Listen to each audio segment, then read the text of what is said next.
Hello everyone, welcome to my YouTube channel Shiksha Diksha. तो चलिए शुरू करते हैं आज की अपनी वीडियो। आज की जो मेरी वीडियो है ये बहुत ही ज़्यादा डिमांडिंग वीडियो है। बहुत लोग मुझसे बहुत सारे टाइम से बोल रहे थे कि मैम प्लीज़ जनगणना से रिलेटेड हमको इम्पोर्टेंट फैक्ट्स पे बेस्ड एक वीडियो चाहिए। तो ये वीडियो आपके हर एक एग्ज़ाम के लिए बहुत ही ज़्यादा बेनिफिशियल है। कोई भी अगर आप एग्ज़ाम की तैयारी कर रहे हो तो इसमें जो भी फैक्ट्स मैंने ऐड किए हैं वो सारे फैक्ट्स आपके बहुत ही अच्छे एग्ज़ाम, चाहे आप वन डे का एग्ज़ाम दो या फिर सिविल एग्ज़ाम्स की अगर आप तैयारी कर रहे हो उसके लिए भी बहुत ही ज़्यादा बेनिफिशियल है। तो ये वीडियो पूरी की पूरी आपके लिए बहुत ही ज़्यादा अच्छी रहेगी, तो वीडियो को बीच में स्किप बिल्कुल भी नहीं करना है। और अगर आपने अभी तक मेरे चैनल को सब्सक्राइब नहीं किया है तो जल्दी से सब्सक्राइब कर लीजिए, बेल आइकन को प्रेस कर लीजिए। इसके साथ आप मुझे इंस्टाग्राम पे फॉलो कर सकते हो, लिंक आपको डिस्क्रिप्शन में मिल जाएगा। दूसरी बात, अगर आपने अभी तक अनअकैडमी प्लस ऐप को इंस्टॉल नहीं किया है तो जल्दी से इंस्टॉल कर लीजिए और सब्सक्रिप्शन ले लीजिए जल्दी से जल्दी मेरे इस रेफरल कोड से, जो कि अभी स्क्रीन पे आ रहा है। इस रेफरल कोड यानी कि शिक्षा 10, इसको आपको एज इट इज़ यूज़ करना है। इसको यूज़ करने के बाद आपको जो है मैक्सिमम डिस्काउंट मिल जाएगा। इसके अलावा अगर आप किसी भी चीज़ की तैयारी कर रहे हो, किसी भी कैटेगरी के लिए पढ़ रहे हो, आपको हर एक कैटेगरी में डिस्काउंट मिलेगा, ठीक है। चाहे आप अपना 11th 12th की भी अगर आप तैयारी कर रहे हो तो भी आपको डिस्काउंट मिलेगा। कोई भी कोर्स हो आप लोग, कोई भी कोर्स का सब्सक्रिप्शन लेंगे उसमें आपको डिस्काउंट मिलेगा, पहली चीज़। दूसरी चीज़, बहुत सारे बेनिफिट्स होते हैं सब्सक्रिप्शन लेने के अनअकैडमी के, वो सारे मैं पहले भी बता चुकी हूँ और आपको फिर से बता दूँ कि आपको लाइव क्लासेस मिलती हैं लगातार, ठीक है, और पूरे दिन क्लासेस चलती है। बहुत सारे एजुकेटर्स हैं अनअकैडमी पर, हज़ारों एजुकेटर्स हैं जो कि आपको उन सारी चीज़ों के बारे में पढ़ाने के लिए हमेशा रेडी रहते हैं। तो आपको जिससे भी पसंद आता है आप उसके अकॉर्डिंग पढ़ सकते हो और आप पूरा दिन पढ़ते रह सकते हो। बहुत सारी चीज़ें होती है, मॉक टेस्ट वगैरह, आप चाहो तो अपनी पूरे दिन तैयारी कर सकते हैं, आप पूरा दिन पढ़ सकते हैं। तो जितना ज़्यादा उसमें पढ़ सके, ठीक है। तो मटेरियल बहुत ज़्यादा होता है। दूसरी चीज़, आपकी तैयारी कैसे हो रही है सारी चीज़ें भी लोग जो है देखते रहते हैं। जो एजुकेटर्स होते हैं वो पर्सनली भी बच्चे को है उस पर ध्यान देते हैं, उनसे पूछते हैं। इसके अलावा डाउट सेशंस होते हैं। तो यहाँ पे आपको अगर अच्छे से तैयारी करनी है तो आपको एक सब्सक्रिप्शन लेना बहुत ज़रूरी है। तो इस रेफरल कोड से सब्सक्रिप्शन जल्द से जल्द ले लीजिए। चलिए शुरू करते हैं अपनी आज की वीडियो। तो ये है जनगणना पर आधारित तथ्य, बहुत ही इंपॉर्टेंट जो फैक्ट्स होंगे हम उनको देखेंगे। और आप इतना समझ लीजिए कि जनगणना जो हम लोगों की मोस्टली पूछी जाती है, तो इससे रिलेटेड जितने भी इंपॉर्टेंट फैक्ट्स होंगे आपके कवर हो जाएंगे आज की इस वीडियो में, ठीक है। तो चलिए शुरू करते हैं। देखिए लिखा हुआ है, ये वन लाइनर है, लिखा हुआ है, देखिए लिखा हुआ है कि भारत की जनगणना पर आधारित वन लाइनर प्रश्न। चलिए, वन लाइनर सबसे ज्यादा लोगों को समझ में आते हैं और एमसीक्यू फॉर्मेट में समझ में आता है, इसलिए मैं कोशिश करती हूँ कि कम से कम जो है बहुत ज़्यादा थ्योरी ना रखी जाए, वन लाइनर फॉर्मेट में ही रखे जाएं या फिर एमसीक्यू फॉर्मेट में रखे जाएं ताकि आप लोगों को समझ में आए। अब चलिए, अगर हम बात करते हैं जनगणना की, जनगणना का मतलब क्या है? सिंपल सा आप समझ सकते हो, लोगों की काउंटिंग, ठीक है। जनगणना मतलब लोगों को जब हम गिनते हैं, जन यानी क्या हो गया, लोग, और लोगों की जब हम गणना करते हैं तो क्या हो जाता है भाई, जनगणना हो जाता है, ठीक है। तो अभी जो आपकी जनगणना हुई थी वो कब हुई थी? वर्ष 2011 में हुई थी, ठीक है। और उससे बहुत सारे डेटा जो है आपके निकलते हैं, ठीक। तो जो अब जनगणना है तो जनसंख्या से रिलेटेड कहीं ना कहीं है, इसलिए आपसे पूछ लिया गया कि विश्व जनसंख्या दिवस, तो आपको पता होना चाहिए विश्व जनसंख्या दिवस जो है वो कब मनाया जाता है? 11 जुलाई को मनाया जाता है। अगर आपसे पूछा जाए वर्ल्ड पॉपुलेशन डे यानी कि विश्व जनसंख्या दिवस कब मनाया जाता है, तो 11 जुलाई को मनाया जाता है। वीडियो बिल्कुल भी स्किप मत कीजिएगा, मैं बार बार बोल रही हूँ, आप लोगों के लिए बहुत ही ज़्यादा इंपॉर्टेंट है, ठीक है। पूरी वीडियो को देखिएगा तभी आपको सारी चीज़ें समझ में आएंगी।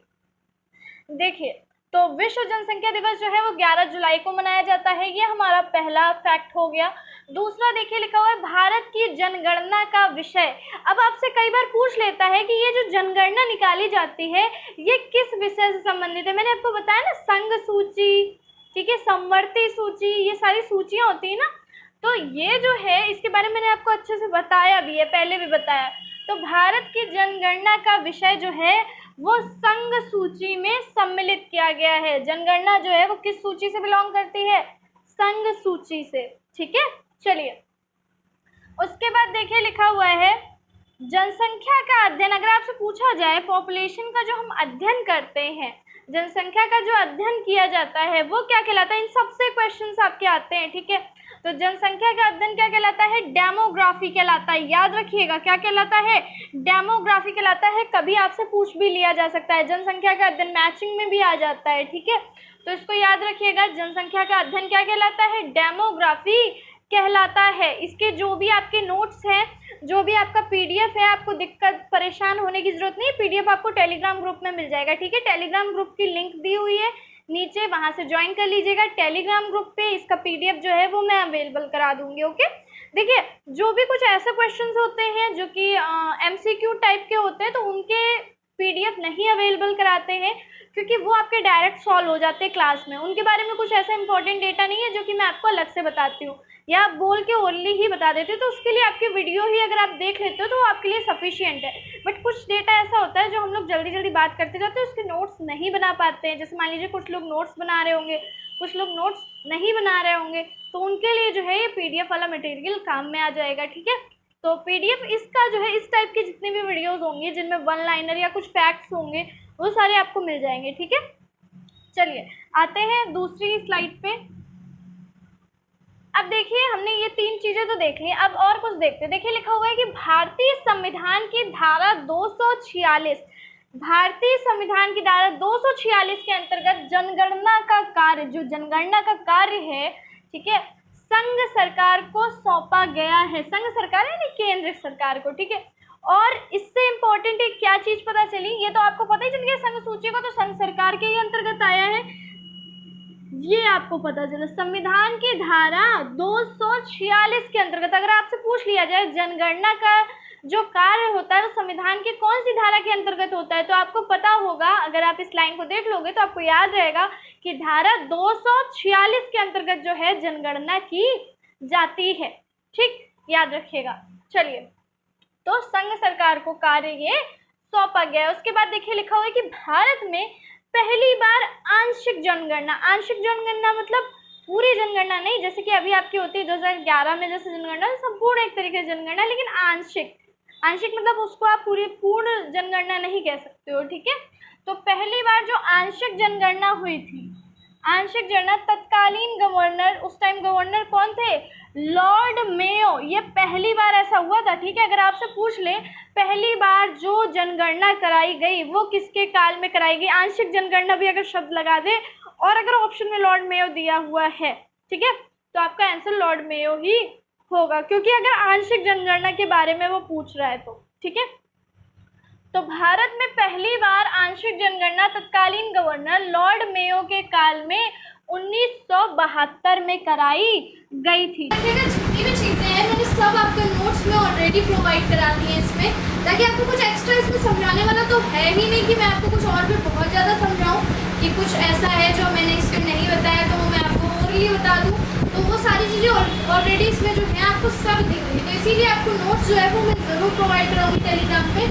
जो भी लोग अच्छे से तैयारी कर रहे हैं और अच्छे से अपनी तैयारी करना शुरू कर दीजिए, क्योंकि आपके कई एग्जाम है, आपको पता है अभी हाल ही में जैसे कि समीक्षा अधिकारी की जो ARO का मतलब आया है, ठीक है। तो इस तरीके के आपके एग्जाम्स जो हैं अब होने ही लगे और अब शुरू भी हो गए। अभी खंड शिक्षा विकास अधिकारी का जो एग्ज़ाम है अभी हाल ही में हुआ, UPSC का एग्ज़ाम भी जिस डेट पे बोला गया है अक्टूबर में वो भी होगा, क्योंकि धीरे धीरे देखिए कब तक मतलब घर पे बैठे रहेंगे, कोरोना है जिसको ख़त्म करने की कोशिश तो हो ही रही, लेकिन अब जो एग्ज़ाम्स हैं वो आपके यहाँ होंगे, ठीक है। तो इसलिए जो लोग भी तैयारी कर रहे थे या धीमे धीमे कर रहे थे, अब उनको सतर्क हो जाने की ज़रूरत है। आपकी तैयारी अच्छे से कीजिए और अच्छे से पढ़ाई कीजिए, जिस भी चीज़ की आप तैयारी कर रहे हो, ठीक है। पहली चीज़ सब्सक्रिप्शन ले लीजिए, बाकी यहाँ पे जितना ज़्यादा हो सकता है फ्री का मटेरियल मैं आप लोगों को प्रोवाइड कराते ही रहूँगी, ठीक है। चलिए तो आते हैं, अब देखिए दूसरी लाइन में क्या लिखा हुआ है, लॉर्ड रिपन, रिपन लिखा हुआ है, रिपन बोलते हैं, ठीक है। लॉर्ड रिपन द्वारा नियमित प्राधिकृत रूप से, अब अगर आपसे पूछ लिया जाए, अब देखिए प्राधिकृत आ गया ना, यहाँ पे आंशिक जनगणना आई है, ठीक है। पहली बार जो आंशिक जनगणना हुई वो लॉर्ड मेयो के टाइम पे हुई, लेकिन अगर बात की जाए नियमित जनगणना फिर से जो जनगणना जब शुरू हो गई तब से बंद नहीं हुई। जो नियमित जनगणना हुई प्राधिकृत रूप से वो कब करवाई गई थी? 1881 में, ठीक है। पहली बार 1881 में पहली बार ये जनगणना करवाई गई थी, ठीक है, याद रखिएगा। ये आपकी आंशिक जनगणना है, इसको मत देखिए, इसको इतना ज़्यादा ध्यान मत दीजिए, ठीक है। ये आपकी नियमित जनगणना है, ये उससे पहले ही शुरू हो गई थी। ये आपकी आंशिक है, याद रखिएगा। हालांकि ये बाद में हुई है, ठीक है, हालांकि ये बाद में हुई है क्योंकि भाई लॉर्ड मेयो तो आपके बाद में ही थे ना, लेकिन ये आपकी आंशिक है। ये आपकी क्या है, प्राधिकृत। अगर आपसे क्वेश्चन में प्राधिकृत बोल देगा या नियमित लगा देगा, ठीक है, तो आपको क्या लिखना होगा, आपको लॉर्ड रिपन लिखना होगा, ना कि लॉर्ड मेयो। ये आपको पहली बार जो है आंशिक जनगणना थी, याद रखिएगा। चलिए, उसके बाद देखिए लिखा हुआ भारत के प्रथम जनगणना आयुक्त कौन थे। अगर पूछ लिए भारत के प्रथम जनगणना आयुक्त कौन थे, तो हेनरी प्लाउडेन, ठीक है, नाम इनका याद रखिएगा, हेनरी प्लाउडेन। ये क्या थे, भारत के प्रथम जनगणना आयुक्त, ठीक है, भारत के प्रथम जनगणना आयुक्त थे कौन, हेनरी प्लाउडेन, ठीक। चलिए आते हैं भाई नेक्स्ट क्वेश्चन पे, नेक्स्ट स्लाइड पे आते हैं। नेक्स्ट स्लाइड में क्या कह रहे हैं कि पहली बार जाति आधारित जनगणना, यहाँ सब चीजें अलग अलग है, याद रखिएगा। आंशिक जनगणना अलग थी, प्राधिकृत जनगणना आपकी अलग थी, ठीक है। नियमित रूप से जो प्राधिकृत जनगणना शुरू की गई वो अलग थी, ठीक है, वो लॉर्ड रिपन के टाइम से शुरू हुई। आंशिक जनगणना जो पहली बार हुई, जब पहली बार शुरू हुई, पहली बार कराई गई लॉर्ड मेयो के टाइम पे कराई गई। अब यहाँ आपको देखिए लिखा है कि पहली बार जाति आधारित जनगणना जो कराई गई वो कब कराई गई, 1931 में हुई, ठीक है। 1931 में पहली बार जाति आधारित जनगणना आपकी कराई गई थी, ठीक। चलिए आते हैं नेक्स्ट स्लाइड पे कि भारत में जनगणना का कार्य जो है वो गृह मंत्रालय, होम मिनिस्ट्री के अधीन महापंजीयक या जनगणना आयुक्त जो है उनके निर्देश के अनुसार होता है। पहले कौन थे जनगणना आयुक्त, हेनरी प्लाउडेन, याद रखिएगा। जनगणना आयुक्त जो है जिनको महापंजीयक भी बोलते हैं, तो वो पहले कौन थे जिन्होंने जनगणना का काम शुरू करवाया, हेनरी प्लाउडेन। चलिए उसके बाद देखते हैं भारत में 1911 से 1921 के दशक में जन्म वृद्धि दर न्यूनतम रही थी। ये भी आपसे पूछा जाता है कि भारत में वह कौन सा वर्ष रहा या कौन सा डिकेड था जिसमें जन्म वृद्धि दर जो थी वो न्यूनतम थी, ठीक है, न्यूनतम थी। तो वो है वर्ष 1911 से 1921 का टाइम, वर्ष 1911 से 1921 का टाइम है। आपको पता है हर 10 सालों में जनगणना जो है आपकी कराई जाती है, तो 11 से 21 के मध्य में जो जनगणना आपकी हुई थी, तो 10 साल का पूरा डेटा होता है, ठीक है। भारत में 1911 से 1921 के दशक में जन्म वृद्धि दर जो रही वो कैसी रही, न्यूनतम रही, इसलिए इसे महाविभाजक वर्ष भी कहा जाता है। क्या कहा जाता है, महाविभाजक वर्ष कहा जाता है, याद रखिएगा, ठीक है। तो इसमें इस दौरान जो है बहुत ही जनसंख्या जो है वो कम रही, न्यूनतम रही। उसके बाद तो फिर जनसंख्या विस्फोट हुआ, यानी कि जनसंख्या अचानक से बहुत ज़्यादा बढ़ी। चलिए वर्ष 1951 में जन्म वृद्धि दर अधिकतम रही, यहाँ देखिए आपका लिखा हुआ है, जब तक जो डेटा है उनके अकॉर्डिंग बताया जाता है कि 1951 में जन्म वृद्धि दर अधिकतम रही, अतः इसीलिए इसे क्या कहा जाता है, लघु विभाजक वर्ष कहा जाता है। चीज़ों को अच्छे से याद रखिएगा, ठीक है। इसमें क्या थी, जन्म वृद्धि दर अधिकतम थी तो इसको लघु विभाजक वर्ष बोला गया, और इसमें जो है जनसंख्या वृद्धि दर न्यूनतम थी तो इसको महाविभाजक वर्ष बोला गया, ठीक है। चलिए नेक्स्ट देखिए क्या लिखा हुआ, स्वतंत्र भारत की पहली जनगणना। अब सबसे ज़्यादा क्वेश्चन यहाँ से भी पूछ सकता है कि भारत जब आपका आज़ाद हो गया था उसके बाद जो पहली जनगणना हुई है, तो अगर आपसे ऐसे लिख करके बोल सकता है कि आज़ादी के बाद जो प्रथम बार जनगणना कराई गई, ठीक है, तो वो कब कराई गई, वर्ष 1951 में कराई गई। कब कराई गई, वर्ष 1951 में कराई गई। इसमें 14 सवाल सम्मिलित किए गए थे, ठीक है, 14 क्वेश्चन जो है वो लिए गए थे। इन पे पूरी की पूरी जनगणना बेस्ड थी 14 सवालों पे, ठीक है। भारत की प्रथम पूर्ण रूपेण कंप्यूटरीकृत, ठीक है, कंप्यूटराइज जनगणना जो है पूरी तरीके से कंप्यूटरीकृत जनगणना वो कब की गई, 2001 में की गई। ये पहले तो रजिस्टर वगैरह यूज़ किए जाते थे, उसके बाद जब आपका कंप्यूटर आया, कंप्यूटर का काम जो है बढ़ा, ठीक है, लोगों ने यूज़ करना सीखा, चलाना सीखा, तो धीरे धीरे तो वर्ष 2001 में जो जनगणना कराई गई वो कैसी थी? भारत की पूर्ण रूप से कंप्यूटरीकृत जनगणना थी। ठीक, चलिए नेक्स्ट क्या है? वर्ष 2011 की जनगणना भारत की 15वीं जनगणना है। फिलहाल जो हम लोग डेटा पढ़ते हैं, जो भी डेटा पढ़ते हैं वो अभी इस 2011 की सेंसस का है। ठीक है, और उसके बाद अब जो है आपकी होनी है। ठीक है, तो वो आगे चल के होगी। तो चलिए, वर्ष 2011 की जनगणना भारत की 15वीं जनगणना है। वर्ष 2011 की जनगणना भारत की स्वतंत्रता के बाद की 7वीं जनगणना है। देखिए डेटे में अंतर है, ऐसे 15वीं है अगर आप शुरू से देखो। ठीक है, शुरू से अगर हम बात करें तो 15वें क्रम की है, लेकिन अगर आज़ादी के बाद की देखें तो कौन से क्रम की है? 7वें क्रम की है। ठीक है, आज़ादी के बाद 7वें क्रम की है। ठीक, चलिए आते हैं नेक्स्ट। तो अब जो होगी इसके बाद की आपकी वो कौन से क्रम की होगी? वो होगी 8वें क्रम की, आज़ादी के बाद के हिसाब से। अगर डायरेक्ट देखेंगे तो 16वें क्रम की। ठीक है, चलिए देखिए लिखा हुआ 2011 की जनगणना में कुल 29 सवाल सम्मिलित किए गए थे। उस टाइम तो 14 सवाल थे जब आपको मैंने अभी पहले की बताई है सेंसस, लेकिन अब जो 2011 में हुई थी उसमें कितने क्वेश्चंस रखे गए थे? 29 क्वेश्चंस रखे गए थे। ठीक है, कितने क्वेश्चंस रखे गए? पूरा सर्वे वगैरह होता है, हर एक चीज़ होती है ना जिस पे सेंसस पूरी आपकी बन के आती है। तो इसमें 29 सवाल रखे गए थे। ठीक है, 29 सवाल। चलिए देखिए लिखा हुआ है सी चंद्रमौली वर्ष 2011 की जनगणना के क्या थे? आयुक्त थे। जनगणना आयुक्त कौन थे 2011 के?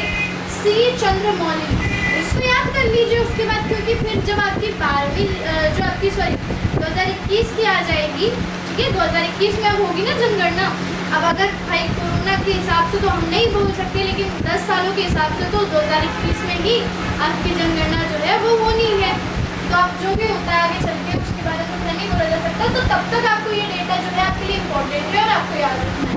तो सी चंद्रमौली वर्ष 2011 की जनगणना के क्या थे? आयुक्त थे। भारत में विश्व की 17.5% जनसंख्या निवास करती है। अब ये आपके डेटा शुरू हो गए जनगणना से रिलेटेड। ठीक है, अब जनगणना से रिलेटेड जो फैक्ट्स हैं वो यहाँ से स्टार्ट आपके हो गए। ठीक है, तो भारत में विश्व की कितनी जनसंख्या निवास करती? टोटल वर्ल्ड की 17.5%, जो कि लगातार क्या है? इंक्रीजिंग है। ठीक है, तो 17.5% जनसंख्या, ये तो आपका 2011 का सेंसस वाला डेटा है, तो आपको ज़्यादा निकल के आएगा। तो 17.5% जनसंख्या जो है वो भारत में विश्व की पूरी निवास करती है। भारत विश्व के केवल 2.4% भूभाग पर ही विस्तृत है। ठीक है, एरिया की अगर बात करें तो जो टोटल एरिया है, टोटल जो एरिया है पूरे वर्ल्ड का जो एरिया है उसका 2.4% जो है वो भारत है। ये पूरे वर्ल्ड का 2.4% कौन कवर करता है एरिया के मामले में? भारत। और 17.5 कवर करता है जनसंख्या के मामले में। तो आप ऐसे ही देख सकते हो। ठीक है, जनसंख्या और एरिया में बहुत बड़ा डिफरेंस है, ये भी नहीं होना चाहिए। ठीक है, चलिए आते हैं नेक्स्ट पे। देखिए लिखा हुआ है नागालैंड एकमात्र ऐसा राज्य है जहां जनसंख्या में कमी आई है। ठीक है, बाकी सब जगह तो आपकी जनसंख्या जो है वो बढ़ी है, इंक्रीज हुई है, लेकिन नागालैंड जो है वहाँ पे जनसंख्या जो है वो डिक्रीज हुई है। ठीक, तो ये भी चीज़ें, और स्पेशली कुछ और भी जगह जैसे कि केरल वगैरह में जो कि बहुत ही ज़्यादा शिक्षित इलाके हैं, वहाँ भी जनसंख्या जो है वो बहुत ज़्यादा बढ़ी नहीं है। ठीक है, कि शिक्षित इलाके वहाँ इतना ज़्यादा जनसंख्या नहीं होती क्योंकि लोग जो है समझदार होते हैं। ठीक, तो चलिए नागालैंड एकमात्र ऐसा राज्य है जहाँ जनसंख्या में कमी आई है। भारत की जनगणना 2011 के अनुसार भारत की कुल जनसंख्या जो है, अब यहाँ पे आपको सारे इसके अकॉर्डिंग डेटा दिए रहेंगे। ठीक है, भारत की कुल जनसंख्या कितनी थी? 121.5 करोड़। अब ये तो पुराना हो गया। ठीक है, आपको पता है अब कितना है? लगभग 135 करोड़ है। वो तो आपका डेटा वो बताया गया जो कि 2011 के अकॉर्डिंग। ठीक है, अब आपका नया जो है वो कितना है? 135 ही बढ़ ही रहा है। ठीक है, बढ़ ही रहा है। 130 बोला जाता है। पहले आपने सुना होगा प्रधानमंत्री की स्पीच में बोलते थे 125 करोड़ देशवासी। ठीक है, फिर धीरे धीरे हमारे 130 करोड़ देशवासी, अब 135 करोड़ देशवासी हो गए, ठीक है। आगे होते होते और भी हो जाएंगे देशवासी। चलिए, विश्व की कुल जनसंख्या में भारत का प्रतिशत कितना है, ये देखिए। ये तो आपको पहले ही बता दिया 17.5%, पर अब मैंने बताया कि अब जो है ये बढ़ जाएगा। क्यों बढ़ जाएगा? ये पुराना डेटा है, जब आपकी 121.5 करोड़ जनसंख्या के अकॉर्डिंग निकला हुआ डेटा है, ठीक है। चलिए, दशकीय जन्म वृद्धि दर जो है, दशकीय जन्म वृद्धि दर क्या होती है भाई? डिकेड्स में जब चेक किया जाता है कि वृद्धि दर कितनी हुई एक डिकेड में मतलब 10 सालों में, ठीक है। दशकीय जन्म वृद्धि दर जो है 18.14 करोड़, ठीक है, यानी कि 17.7%, ये है दशकीय वृद्धि दर। चलिए आते हैं भाई नेक्स्ट पे। पूरे के पूरे सेंसस का जितना भी इम्पोर्टेंट फैक्ट्स हो सकता है आज आपको बता दिया जा रहा है, ठीक है। और ये एक बार में खत्म करते हैं, क्योंकि काफ़ी लोग कहते हैं मैम जो मोस्ट इम्पॉर्टेंट हुआ करे उसको एक ही बार में कवर करने की कोशिश किया करिए, तो हम लोग वही कोशिश कर रहे हैं। क्योंकि होता क्या है, कुछ लोग एक वीडियो देख लेते हैं, उसके बाद वो दूसरी वीडियो जो है कभी कभार भूल गए या कोई भी रीज़न हो गया तो देख नहीं पाते। इसलिए मैंने बोला था स्किप मत करना, इस वीडियो में आपको पूरा सेंसस वाले इंपॉर्टेंट पॉइंट जो है कवर हो जाएंगे। चलिए, उसके बाद देखिए लिखा हुआ है वार्षिक जन्म वृद्धि दर। वार्षिक जन्म वृद्धि दर, अगर वो तो अभी मैंने आपको डिकेड्स वाली बताई थी, ठीक है, दशकीय बताई थी, ये वार्षिक है, 1 साल की है, ठीक है, 1.64%, 1.64%। फिर देखिए लिखा हुआ है कि भारत में पुरुषों की जनसंख्या जो है, अब यहाँ पे आ जाते हैं, थोड़ा जेंडर पे बात कर लेते हैं। तो पुरुषों की जनसंख्या लगभग 62.31 करोड़। वैसे ये सारे डेटा कुछ पुराने ही हैं, क्योंकि 2011 वाले एकदम करेक्ट डेटा उठा के रखे गए। अभी जो नॉर्मल अगर डेटा की बात करेंगे तो वो अलग हो जाएगा, ठीक है। तो भारत में पुरुषों की जनसंख्या 62.31 करोड़, महिलाओं की जनसंख्या 58.47 करोड़। ये है आपका डेटा पुरुषों और महिलाओं का जनसंख्या के मामले में। चलिए, सर्वाधिक जनसंख्या वाले राज्य, ये तो आपका सही है, ठीक है, उत्तर प्रदेश 16.16%, महाराष्ट्र, फिर उत्तर प्रदेश के बाद महाराष्ट्र का नंबर आता है 9.42%, फिर आपका बिहार 8.07%, ठीक है। तो ये है most popular states, Uttar Pradesh, Maharashtra और फिर बिहार। अब देख लेते हैं न्यूनतम जनसंख्या वाले राज्य। सबसे ज़्यादा आपके पूर्वी राज्य जितने हैं ना, वो न्यूनतम जनसंख्या में आते हैं। कौन कौन से? सिक्किम हो गया, मिजोरम हो गया, हिमाचल प्रदेश हो गया। ये सब आपके किसमें है? न्यूनतम जनसंख्या कवर करते हैं, ठीक है। चलिए, उसके बाद देखिए लिखा हुआ है सर्वाधिक साक्षरता वाली राज्य। सबसे ज़्यादा साक्षर राज्य जो है वो क्या है? केरल हो गया, मिजोरम हो गया और त्रिपुरा हो गया, ठीक है। केरल, मिजोरम, त्रिपुरा। न्यूनतम साक्षरता वाला राज्य बिहार, जिसमें सबसे कम साक्षरता क्या होता है? पढ़े लिखे लोग, मतलब सबसे कम लोग पढ़े लिखे कहाँ पे? बिहार में है, ठीक है। और सबसे ज़्यादा जो है साक्षरता का भी केरल, मिजोरम और त्रिपुरा में है। चलिए, सर्वाधिक जनसंख्या वाला जिला, सबसे ज़्यादा जनसंख्या वाला जिला, ध्यान दीजिएगा, जिला पूछा गया ठाणे, ठाणे का महाराष्ट्र का। न्यूनतम जनसंख्या वाला जिला दिबांग, दिबांग कहाँ पे है? दिबांग घाटी अरुणाचल प्रदेश में है, ठीक है। कहाँ पे है? अरुणाचल प्रदेश में है। अधिक जिलों वाला राज्य, सबसे ज़्यादा जहाँ जिले हैं वो कौन सा राज्य? उत्तर प्रदेश। सबसे ज़्यादा पॉपुलेशन में कहाँ पे? उत्तर प्रदेश। चलिए आते हैं नेक्स्ट पे। भारत की साक्षरता दर, देखिए लिखा हुआ है साक्षरता दर, यहाँ आपको टोटल बताई गई है। टोटल साक्षरता 74%, ठीक है, 74% लोग साक्षर हैं इंडिया के। अब यहाँ देख लीजिए गर्ल्स और बॉयज़ के, सॉरी मेल्स एंड फीमेल्स में, ठीक है। तो पुरुष साक्षरता दर है 82.14%, जो कि ज़्यादा है। महिला साक्षरता दर, महिला साक्षरता दर जो है वो 45.46%, ठीक। चलिए, सर्वाधिक साक्षरता दर वाले राज्य कौन है? केरल 93.9%, ठीक है, मतलब मोस्टली आप कह सकते हो सभी लोग शिक्षित हैं। मिजोरम 91.6%, केरल के बाद मिजोरम का नंबर आता है। सर्वाधिक पुरुष साक्षरता दर वाले राज्य, अब पुरुष साक्षरता दर की बात की जाए तो केरल 96% और मिजोरम 90 96.7%, ठीक है। 96% केरल और 93.7% मिजोरम, ये पुरुष साक्षरता है। उसके बाद देख लीजिए महिला साक्षरता में भी केरल जो है 92% है और मिजोरम 89.4%, यानी कि जो इनकी टोटल निकल है उसी के अकॉर्डिंग इनकी महिला और पुरुष भी निकल लेंगे, ठीक है। तो महिला और पुरुष पे भी इन्होंने जो है स्थान पहला और दूसरा बना के रखा है। न्यूनतम साक्षरता दर वाले राज्य बिहार हो गया, ठीक है, बिहार है न्यूनतम, फिर उससे थोड़ा ज़्यादा अरुणाचल प्रदेश 67%, फिर उससे थोड़ा सा ज़्यादा राजस्थान, ठीक है, मतलब बिल्कुल एकदम माइनर अंतर है, ठीक है, अरुणाचल और राजस्थान में 0.1%। चलिए न्यूनतम पुरुष साक्षरता दर वाले राज्य, न्यूनतम पुरुष साक्षरता दर वाले राज्य कौन है? बिहार 73.4%, अरुणाचल प्रदेश 73.7%, आंध्र प्रदेश 75.6%, ये है न्यूनतम पुरुष साक्षरता। न्यूनतम महिला साक्षरता भी देख लेते हैं। चलिए न्यूनतम महिला साक्षरता दर वाले राज्य कौन से? राजस्थान है 52.7%, बिहार है 53.3% और झारखंड है 56.2%, यानी कि अगर महिला साक्षरता को हम देखें तो सबसे कम कहाँ पे है? राजस्थान में है, ठीक है, ये सबसे कम कहाँ पे? बिहार से भी कम है राजस्थान में। पहली बात तो यही बहुत ज़्यादा था कि हरियाणा और जो आपका राजस्थान है यहाँ पे बहुत ज़्यादा जो है गर्ल्स साइड को मारा जाता था। ये वैसे बहुत पहले की बात है, अब तो ऐसा नहीं होता, कोई भी लोग ऐसा नहीं करते, लेकिन फिर भी जो है पढ़ाई के मामले में भी लड़कियां जो है राजस्थान और बिहार यहाँ पे थोड़ा पीछे नहीं। चलिए उसके बाद आते हैं नेक्स्ट पे। अब देख लेते हैं, देखिए सर्वाधिक साक्षरता दर वाला जिला कौन सा जिला है जिसमें सबसे ज़्यादा साक्षरता है? सर्चित जो कि है मिजोरम का, ठीक है, मिजोरम का ये जिला ही सबसे ज़्यादा साक्षरता रखता है।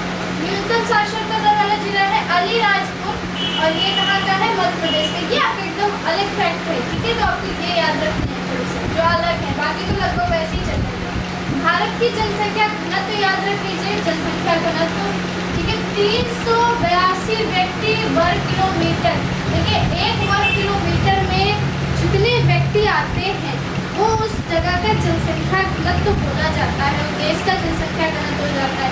एक वर्ग किलोमीटर में निवास करने वाली जनता या निवास करने वाले पुरुष और महिला जो है सबको काउंट कर लीजिए, वही क्या होता है? वहाँ की जनसंख्या घनत्व होती है, ठीक है। चलिए तो 382 व्यक्ति रहते हैं पर किलोमीटर स्क्वायर में, ठीक है।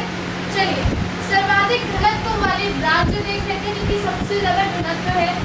बिहार 1106 वर्ग किलोमीटर में, पश्चिम बंगाल 1028, जहाँ सबसे ज़्यादा जनसंख्या घनत्व है, मतलब बहुत ही ज़्यादा कंजस्टेड है, ठीक है, बहुत छोटी जगह में बहुत ज़्यादा लोग बसे हुए हैं, वो आपका ज़्यादा मतलब ज़्यादा जनसंख्या घनत्व है, ठीक है। बिहार और वेस्ट बंगाल इन दोनों मामलों में आगे हैं। चलिए अब देखिए लिखा हुआ न्यूनतम घनत्व वाले राज्य। तो ये तो हो गया लिंगानुपात, यानी कि फीमेल्स और मेल्स का रेशियो। चलिए अब देखिए लिखा हुआ है शिशु लिंगानुपात। ये शिशु लिंगानुपात जो है 919 दिया हुआ है, तो आप समझ लीजिए ये भी प्रति 1000 में बोला जा रहा है, यानी 1000 जो है लड़के शिशु और जो है 919 लड़कियां, मतलब शिशु में ही बात की जा रही है, बच्चों में, ठीक है, इन्फेंट्स में। सर्वाधिक, अब यहाँ से देख लीजिए सर्वाधिक लिंगानुपात वाले राज्य, सबसे ज़्यादा जहाँ लिंगानुपात है, मतलब कि इसका मतलब क्या है? सबसे ज़्यादा लिंगानुपात मतलब जैसे कि ये रेशियो जो है सबसे ज़्यादा करीब है मेल रेशियो के, मतलब कि एक तरीके से कह दीजिए सबसे ज़्यादा फीमेल्स ऑल ओवर मेल्स पे जो है वो कहाँ पे है? वो केरल में। इससे ये कंफ्यूज मत होइएगा, सबसे ज़्यादा लिंगानुपात मतलब कि रेशियो कम नहीं है, सबसे ज़्यादा है, ठीक है। तो वो कहाँ का है? वो केरल का है। देखिए केरल का कितना है लिखा भी हुआ है यहाँ पे 1084, मतलब मेल्स से ज़्यादा ही है, पर 1000 मेल में काउंट होता है, तो यहाँ 1084 लड़कियाँ हैं 1000 पुरुषों पे, ठीक। दूसरा देखिए तमिलनाडु है दूसरे नंबर पे 996 लड़कियां हैं 1000 पुरुषों पे। तीसरे नंबर पे है आपका आंध्र प्रदेश 993 लड़कियां हैं 1000 पुरुषों पे। उसके बाद देख लीजिए न्यूनतम लिंगानुपात वाला राज्य जहाँ सबसे कम लिंगानुपात है वो क्या है? हरियाणा। मैंने आपको पहले ही बताया था कि हरियाणा और राजस्थान में जो है वो लिंगानुपात कम ही पाया जाता है, स्पेशली हरियाणा। तो हरियाणा में देखिए 879, ठीक है, 879 जो है हरियाणा में न्यूनतम लिंगानुपात है। पर 1000 लड़कों में इतनी लड़कियां हैं यहाँ पर। अब देखिए यहाँ देखिए लिखा हुआ है सर्वाधिक लिंगानुपात वाला जिला। सबसे ज्यादा लिंगानुपात वाला जिला कौन सा है? जहाँ सबसे ज्यादा लिंगानुपात है वो है माहे, पुदुचेरी का माहे है। 1176 वहां पे लिंगानुपात है, 1176 है। पर 1000 में, पर 1000 की अगर बात की जाए तो कितने जो है फीमेल्स हैं? 1176 फीमेल्स है। न्यूनतम लिंगानुपात वाला जिला कौन सा है? दमन। दमन में जो है सबसे कम लिंगानुपात है, 533 लड़कियां हैं प्रति 1000 पुरुष में। ठीक। सर्वाधिक लिंगानुपात वाला केंद्र शासित प्रदेश अगर बात की जाए तो पुदुचेरी हो गया। सर्वाधिक जनसंख्या वाला केंद्र शासित प्रदेश अगर बात की जाए तो दिल्ली हो गया। ठीक है। उसके बाद देखिए लिखा हुआ है न्यूनतम जनसंख्या वाला केंद्र शासित प्रदेश लक्षद्वीप। सर्वाधिक जनसंख्या घनत्व वाला, ठीक है, जनसंख्या घनत्व वाला केंद्र शासित प्रदेश दिल्ली, यानी कि सबसे कम जगह में, बहुत कम जगह में सबसे ज्यादा लोग जहाँ रहते हैं वहाँ की जनसंख्या घनत्व तो ज्यादा होता है। मतलब मैंने बताया ना आपको, पर वर्ग किलोमीटर के अकॉर्डिंग देखा जाता है। तो 1 वर्ग किलोमीटर के अकॉर्डिंग जितने जनसंख्या निवास करेगी वही वहाँ का जनसंख्या घनत्व होता है। ठीक है। तो सर्वाधिक जनसंख्या घनत्व वाला केंद्र शासित प्रदेश की अगर बात करें तो वो कौन सा है? दिल्ली है। अगर हम लोग राज्य की बात करें तो हम लोगों ने पहले ही देखा था बिहार है और दूसरे नंबर पे पश्चिम बंगाल है। ठीक है। न्यूनतम जनसंख्या घनत्व वाला केंद्र शासित प्रदेश कौन सा है? अंडमान। ठीक है। तो अगर केंद्र शासित प्रदेश में न्यूनतम जनसंख्या घनत्व की बात करें तो वो अंडमान में है। 46 वर्ग किलोमीटर में जो है, 1 वर्ग किलोमीटर में 46 लोग रहते हैं, मतलब ये है। ठीक है। अब देखिए लिखा हुआ है कि सर्वाधिक साक्षरता वाला केंद्र शासित प्रदेश, सबसे ज्यादा साक्षरता जहाँ है, सबसे ज्यादा पढ़े लिखे लोग हैं, वो केंद्र शासित प्रदेश कौन सा है? तो वो लक्षद्वीप है। कौन सा है? लक्षद्वीप है। राज्य होता तो केरल होता, यहाँ से केंद्र शासित प्रदेश पूछा गया तो लक्षद्वीप है। न्यूनतम साक्षरता वाला केंद्र शासित प्रदेश तो आपका कौन सा है? न्यूनतम साक्षरता वाला केंद्र शासित प्रदेश दादरा और नागर हवेली, ये आपका सबसे कम साक्षरता है यहाँ पर। ठीक, सबसे कम साक्षरता यहाँ पर है। तो ये आपके हो गए सारे फैक्ट्स रिलेटेड टू सेंसस 2011, 2011 की जनगणना से जुड़े हुए सभी महत्वपूर्ण तथ्य जो थे शुरू से लेके आखिरी तक। कब स्टार्ट हुई, किसने स्टार्ट की, पहला जनगणना आयुक्त कौन था, हर एक चीज हम लोगों ने देख ली। तो ये सारे क्वेश्चंस हैं जो कि आपके इस सेंसस से बन सकते हैं, वो सब बता दिए गए, उनको देख लीजिएगा। हाल ही में मैंने आपको ये भी बताया कि कुछ चीज़ें जो हैं इसमें 2011 के अकॉर्डिंग है, तो वो चीज़ें अब थोड़ा सा बढ़ गई। जैसे कि पॉपुलेशन भी जो इसमें 121 करोड़ बताई गई, ठीक है, 121 कुछ करोड़, वो भी अब बढ़ के 135 करोड़ हो चुकी है, आपको पता है। लेकिन क्योंकि 2011 में जनसंख्या हुई थी, अब नई जो है आपका डेटा आने वाला है, तो उसके हिसाब से आपकी जनसंख्या जो है जनगणना की जाएगी, तो वो आपको वो भी बताया जाएगा। चलिए, तो ये थी हमारी आज की वीडियो। आई होप आप लोगों को पसंद आई होगी। वीडियो सभी के साथ शेयर कर दीजिएगा और वीडियो को लाइक ज़रूर कीजिएगा। तो मिलते हैं अपनी नेक्स्ट वीडियो में, तब तक के लिए पढ़ते रहिए, सीखते रहिए शिक्षा दीक्षा के साथ।